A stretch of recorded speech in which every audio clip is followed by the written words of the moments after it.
Well, hello there to our listeners. Thank you guys so much for tuning in to today's episode. You could be tuning in from the Ivy podcast or the Workforce Agility podcast, wherever it is around the globe that you are taking some time to listen in on. Thank you so much for today's episode. I am your host, Angela Alberti. Very excited to sit down with Naomi Mosley. Naomi, can you give the audience a little bit of a rundown on yourself, please? Of course. But Angela, first and foremost, just thank you for having me for this opportunity. I greatly appreciate it. Of course, of course. Now, Naomi, go ahead. Oh, no, go ahead. You go ahead. So tell us a little bit about your background and the company that you started recently. Okay. Well, my background actually comes from big box retail, such as Home Depot, Staples, Office Depot, FedEx. And I was manager, assistant managers, Academy Sports. I was the store manager. What I loved about it was the fact that I will always help people. And when the people who always come into the store and, people will call me up front because the customer wants to speak to a manager. And then here comes this little short person in high heels inside of a Home Depot. And they look at me and they say, "You're the manager?" And then as we go along and I calm them down and we talk, they always thank me and always said that, "Thank you so much for taking the time to listen to me. Thank you so much for understanding what my frustration was and what my purpose was for calling you and coming into the store." And because of that, my nature has always been to help people. So the background on starting the company came from the pandemic, basically because not only were companies in need, because this is the Great Resignation, but the candidate is in need as well. And I saw this as an opportunity to help on both ends.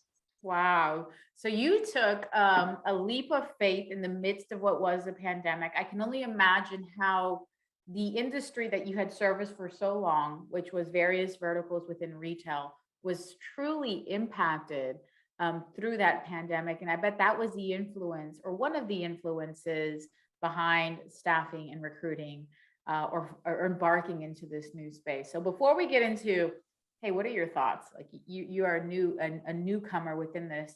What was that moment for you, or who helped you in that moment to say, staffing and recruiting, that's the industry that you should hop into? Okay, so I have a silent partner and me and her were discussing some things because I was trying real estate at first. By the way, I failed my real estate test 3 times, but that's okay. I'm gonna take it again.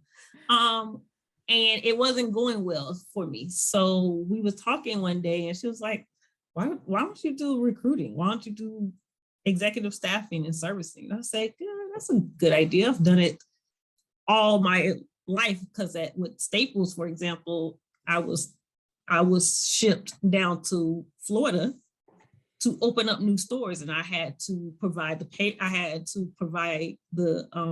candidates for the store to get the store fully staffed. So when she mentioned it to me, I was like, you know what, that is a good idea. And I jumped on it immediately. And within the first 3 months, we had 2 vice presidents placed.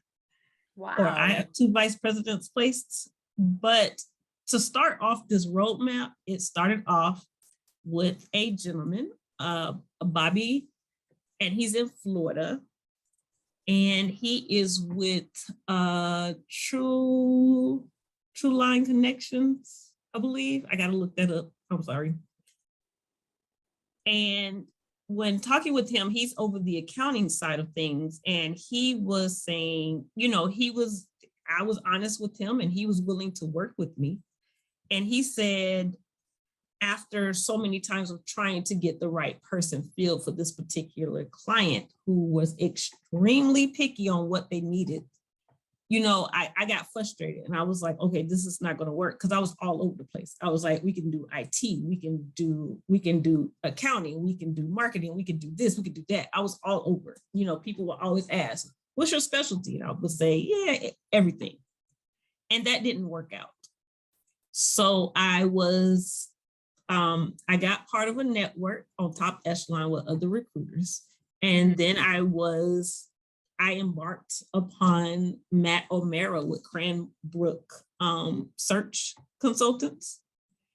He's in Detroit, and he has given me the guidance on just the marketing side of recruiting. He's in the marketing and research side of things. Wow. And he has been coaching me. We talk every other week. I mean, if we talk on Monday, we'll talk again on Wednesday, and then we'll talk again on Friday. And it's just more of updates and coaching and ideas and everything, just to get the ton of candidates that I have to get them placed. He was having problems finding the candidates, and I was having problems finding the clients. So it actually worked out very well, because he had a long list of clients and I had a very long list of candidates that were ready to move at any given second.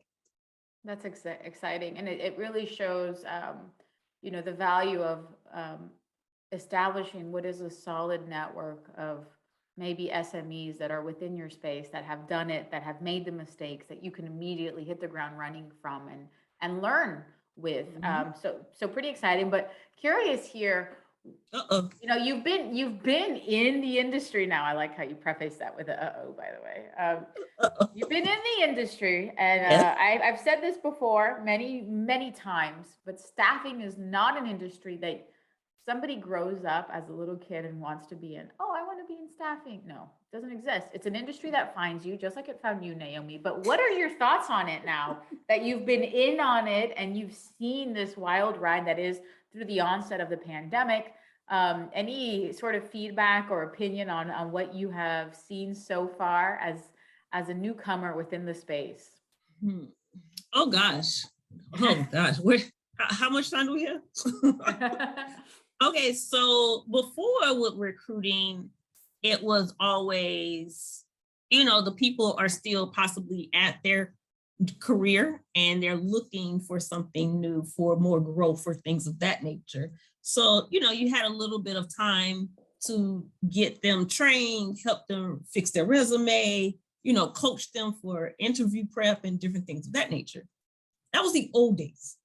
The new days now is, I told Matt, I said, the recruiting market is exactly like the housing market right now. Exactly. The housing market, house goes, Hot. Very hot. The housing market, you post a house, you post a property, you post something, and time it hits the network, there's already somebody who put in a blind offer immediately. It's gone within 5 to 10 minutes. That's exactly how it works in recruiting.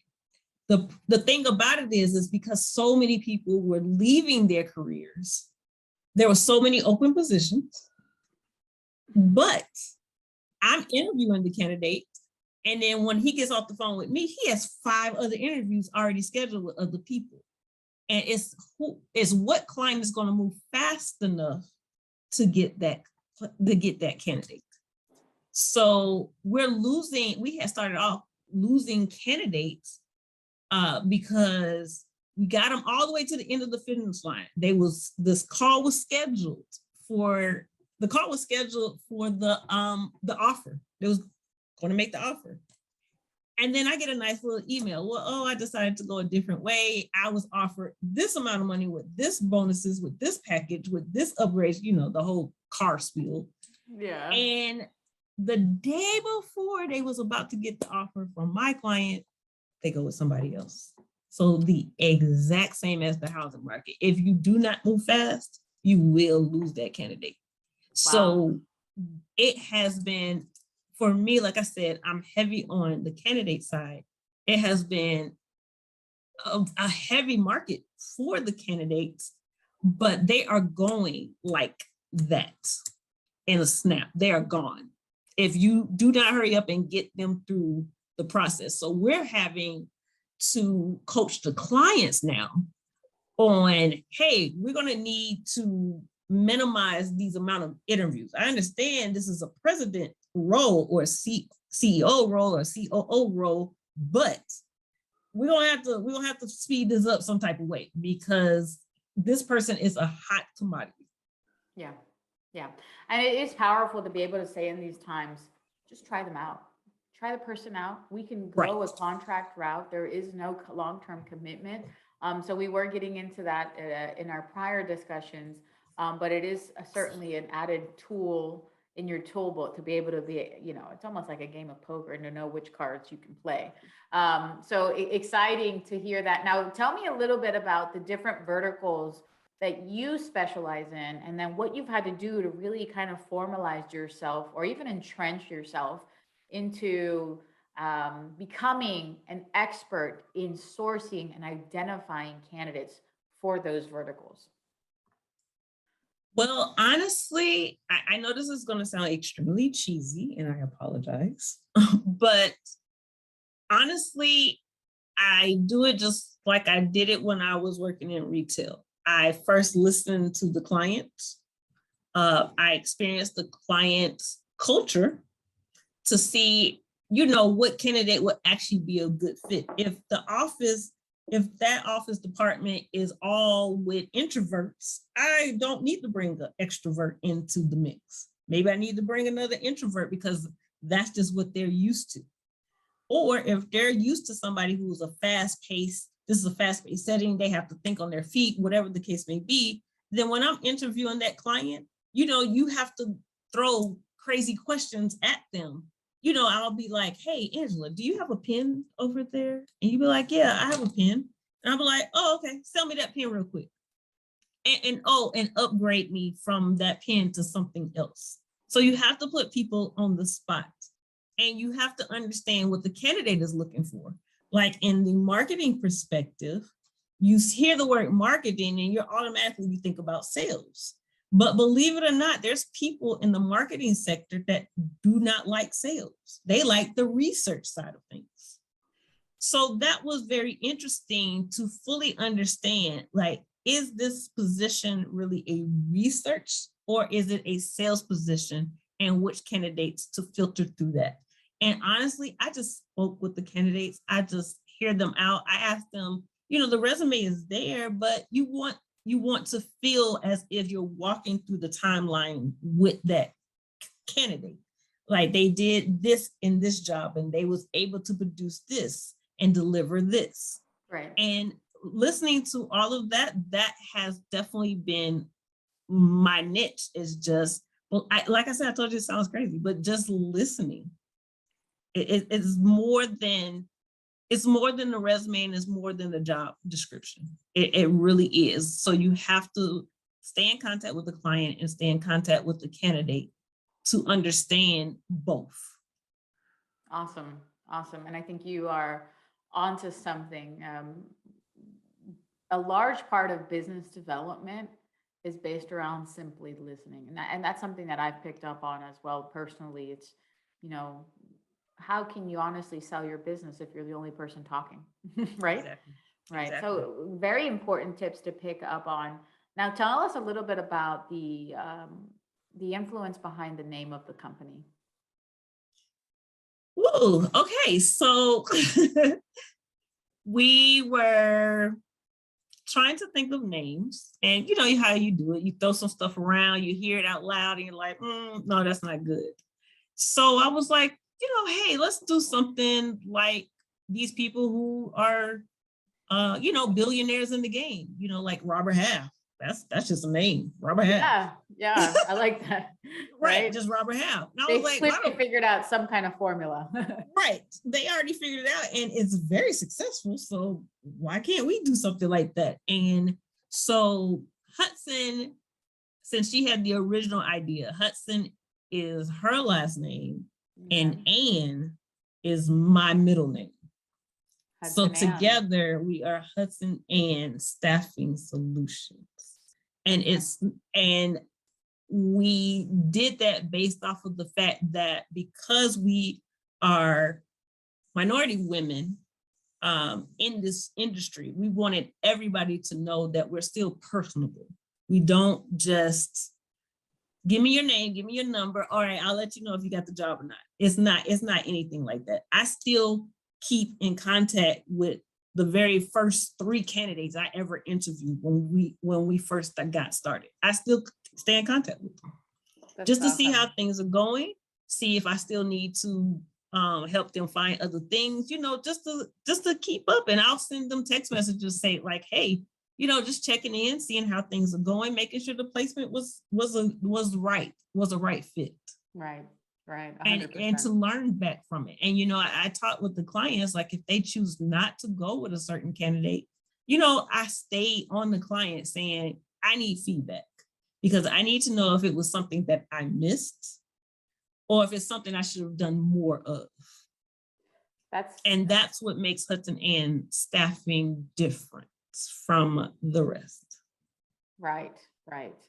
So very interesting takeaway, and it's actually inspiring me to prompt this next question to you.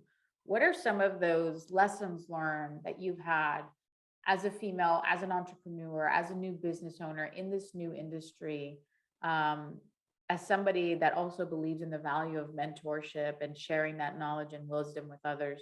What is some of that wisdom that you can take away and share with the audience today on these are immediate recommendations that I would make based on a new business, female owner, entrepreneurship chapter that I am in now?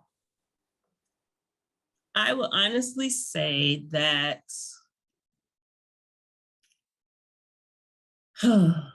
okay, so in The Wizard of Oz, it was follow the yellow brick road. And the yellow brick road led them to the answer, the one that knows all. Well, unfortunately, in real life, there is no yellow brick road. So you might go down this first path and that doesn't work. But you don't go down that first path and just turn around and go moping back home. You go down the first path, the second path, the third path, the fourth path, and you go all the way to the end as far as you can go. And you try every single thing, everything. In the real estate side, when we was trying to do that, you do have, the old saying is you don't have to have money to start a company. Well, on the real estate side, you do have to have money because you need to be able to buy the properties and different things of that nature. But with the recruitment agency, you build a relationship with that client and you just drop the contract and you talk with the clients, telling them this is what we look for, this is how we service. And then you drop something with what your other partners, just saying, hey, listen to me. This is our niche. This is what we do. As a female, you're looked at as, hey, you're probably just the assistant. But when I talk to them and when I start the interview process, I'm telling them, hi, my name is Naomi Mosley, and I am the president here at Hudson-Ann Staffing Solutions. And they always give me the same look like, oh, you are? And then after the interview, I can promise you almost every single time the candidate has said, it has been a pleasure speaking with you. And it is very inspiring to see a female minority owner running an entire business by herself. Wow. And that is also, I guess God just knows when you need to hear that motivation. 100%. God just knows. He just knows when, okay, this is the person that needs to tell her, good job. You're doing a great job at this. And the message is always sent to me. So when that happens, I always continue to do what I've done. I listen, I care. And I don't just, it's not like a hamburger and you just slap a piece of meat and some lettuce and tomatoes on it. You're going to cultivate. This is like really serious. So you're going to make sure that bun is perfect. You're going to make sure it has everything that customer wants. The bun, the mayonnaise, the mustard, no ketchup, whatever it is. It's just like an order. You have to listen to what it is that they're asking for, what they're looking for. And that is honestly That's honestly what I strive on and what helps motivate me to move on. Because I tried to do the SBA thing when everything was going on with the pandemic, and they were like, nope, no money for you. So I didn't get a chance to get that money, and that was a downfall, and I became sad, but I got over it because I'm still able to help people without that government funding. You just have to find other ways around it. That's incredible and truly inspiring. The value behind these podcasts is the chance that we get to sit down with people like yourself that are living the true story behind their business every single day. So I really appreciate you sharing some of that insight. One of the things that I thought was unique when we initially had our planning around the podcast was the way that you shared with me the recruiting strategy, or what you think has been able to find you some success, especially in such a little amount of time as being launched into, a business.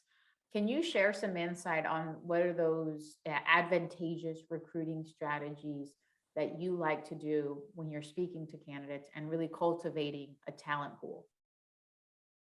Well, first on LinkedIn, I have built the platform based off of when I post the careers, I usually rearrange maybe how the job description is. So like if the job description says sales,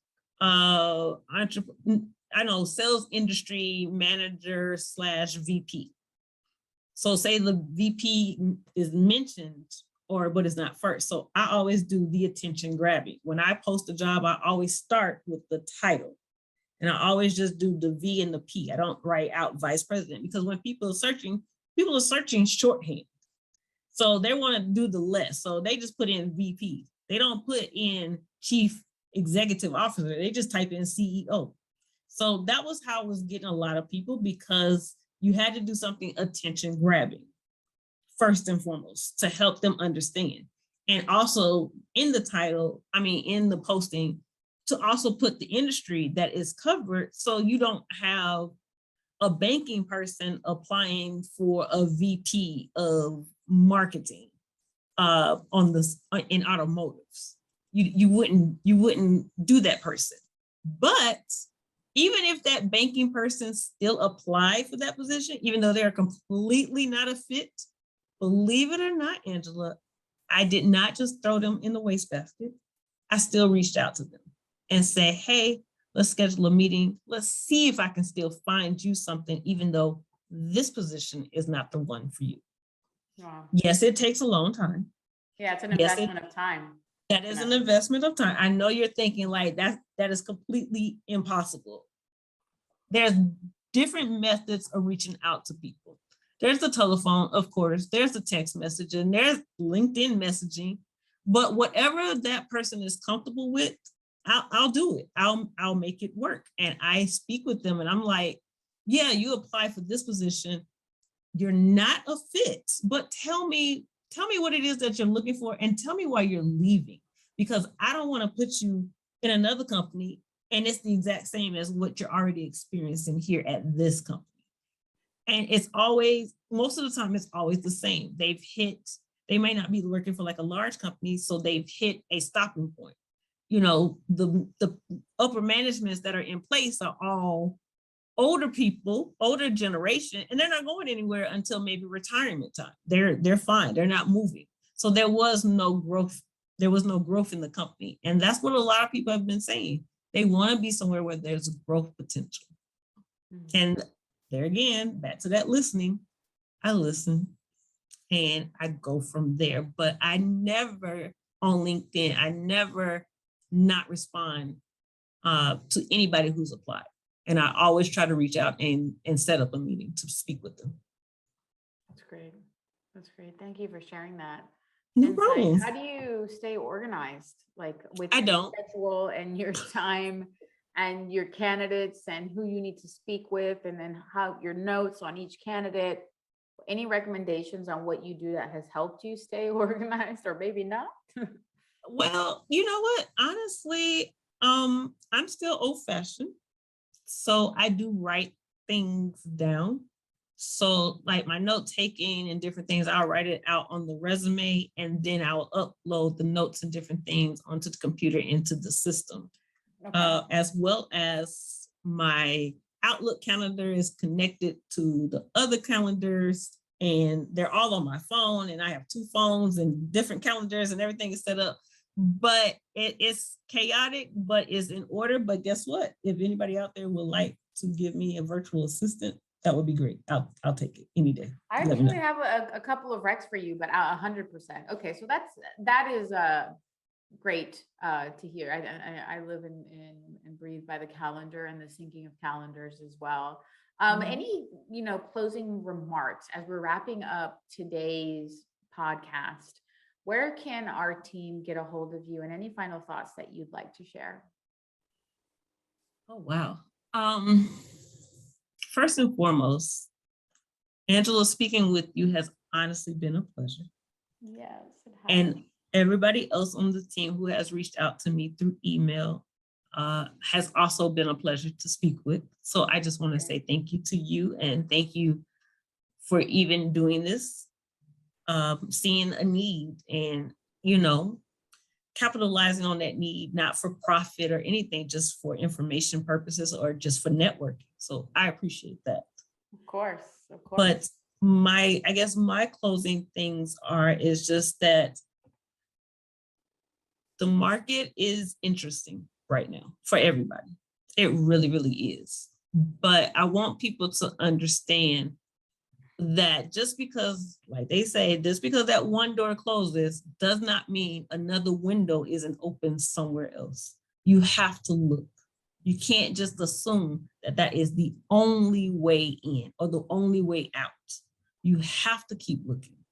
And I work hard for my candidates. I work hard for my clients, and I go to bed extremely tired. But I wake up very early. I get everything organized. I have everything set up in the computer to remind me of things. So I do not forget, still do every now and then, computers, it'll mess up maybe once or twice.